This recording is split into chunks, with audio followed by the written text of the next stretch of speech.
We're shaking, folks. Back with another reaction and back with some more talk. We're going back to their 1986 album, The Color of Spring. Once again, major shout out to Stuart for sharing this, as well as Elyssia for sharing It's My Life. And the next tune on the album is I Don't Believe in You. Believe's used in two major ways semantically, the first being more empirically or ontologically believing in something, the truth of it, or in something's existence, let's say.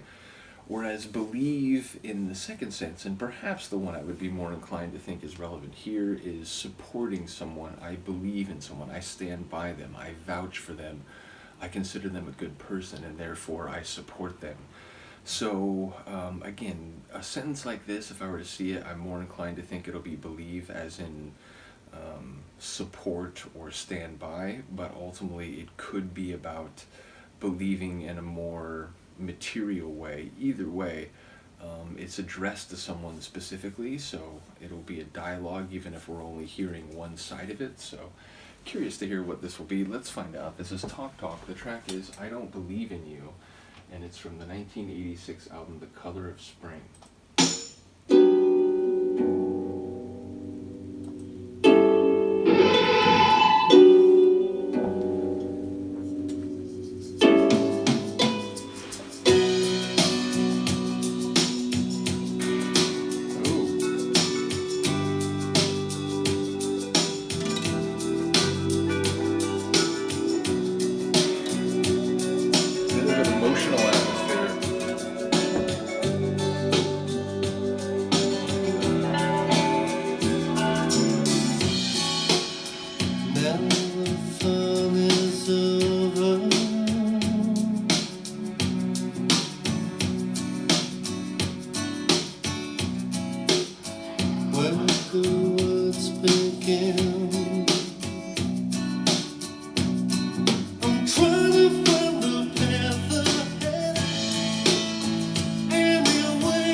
Have that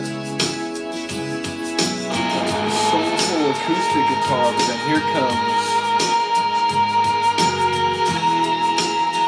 trouble.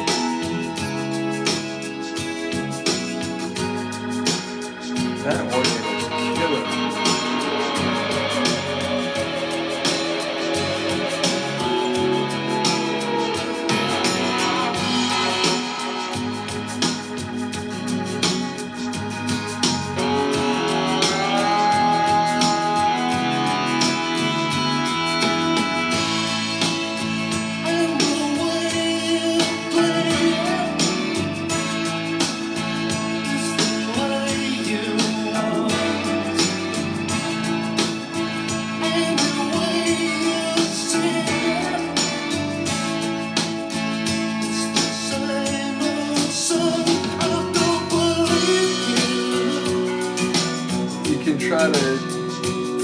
differently, you can try to explain it away, you can try to put a good spin on it, but yeah. I love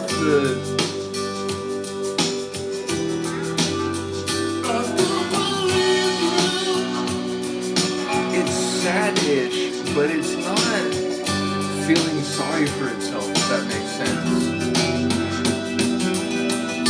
It's like a wizened sad.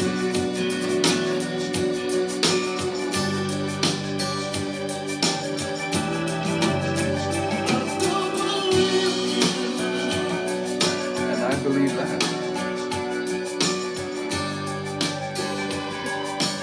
All these little noises, I'm not even sure what I'm hearing.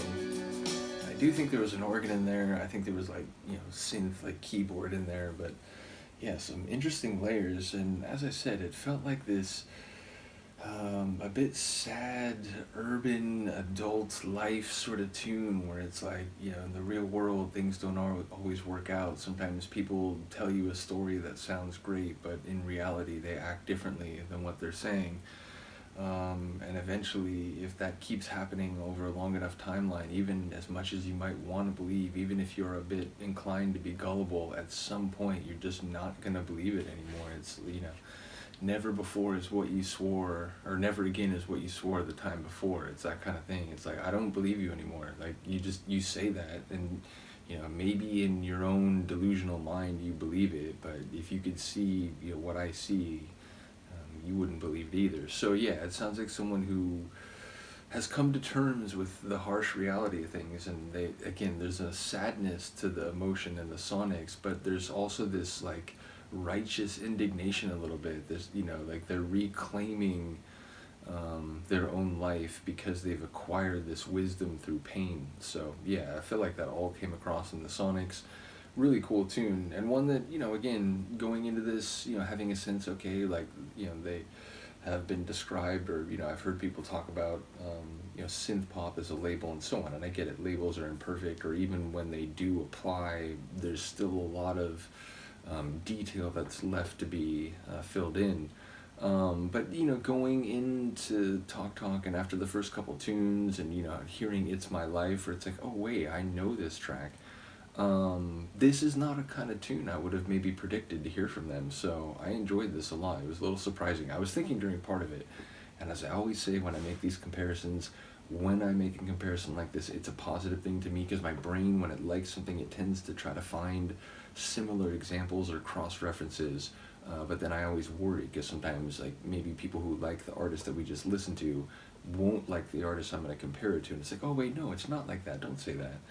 But there was a part of that song where I was like, if this, this tune has so many different flavors and kind of like different instrumental touches, I wouldn't be surprised if I heard Phil Collins' voice. Like, I've heard some tunes by Phil Collins where it's like, there's a lot going on. Like, Hey Mama, it's like there's a lot going on, and there's like, a bluesy guitar, and it's like, it's something where it feels like a really like rich composition, and this was giving me a similar feeling. So again, if that comparison isn't appreciated, I apologize. But in my mind, it was like a compliment, because I was thinking like, it's that level of like a well-considered and composed tune. So yeah, a cool tune, and one that I feel like if I was ever like happy that I had gotten away from something that was maybe not a good situation, even if it made me sad to do that pulling away, this is the tune that I'm going to go to and sort of just, embrace that atmosphere. So anyway, as I said, shout out to Stuart, shout out to Elyssia. Let me know what you think. I'll see you next time.